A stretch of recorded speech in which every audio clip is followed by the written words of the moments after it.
There's been a lot of speculation about the future of Paige Bueckers and her basketball career. Is she going to stay at UConn next year for a fifth year? Is she going to go out to the WNBA after this season? My prediction is that she goes to the WNBA. The question becomes, does she go at 2 or 3? Is it LA or Phoenix?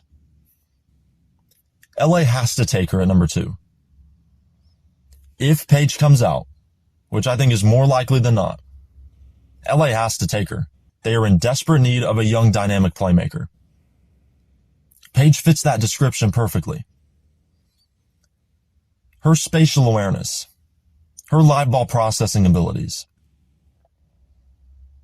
her ability to map the court and playmake, it's, to me, at a level that we've never seen before in women's basketball. What she can do seeing the floor with her court vision is akin to what Caitlin Clark can do shooting the 3.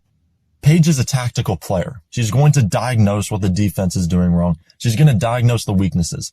She's going to find the holes, and that's going to be scoring the basketball or seeing the floor, finding her teammates. Her ability to create mid-range shots and knock them down is arguably the greatest in basketball history.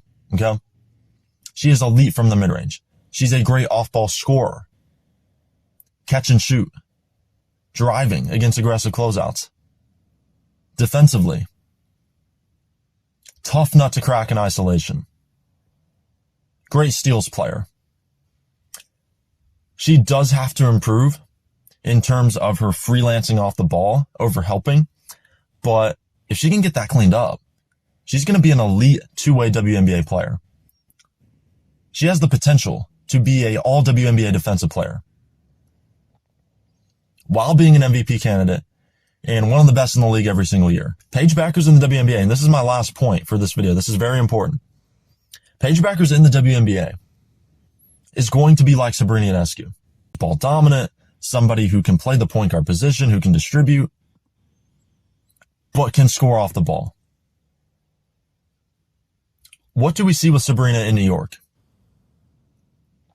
We see Courtney Vandersloot running the offense.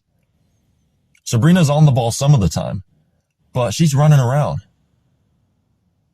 making the defense's head spin,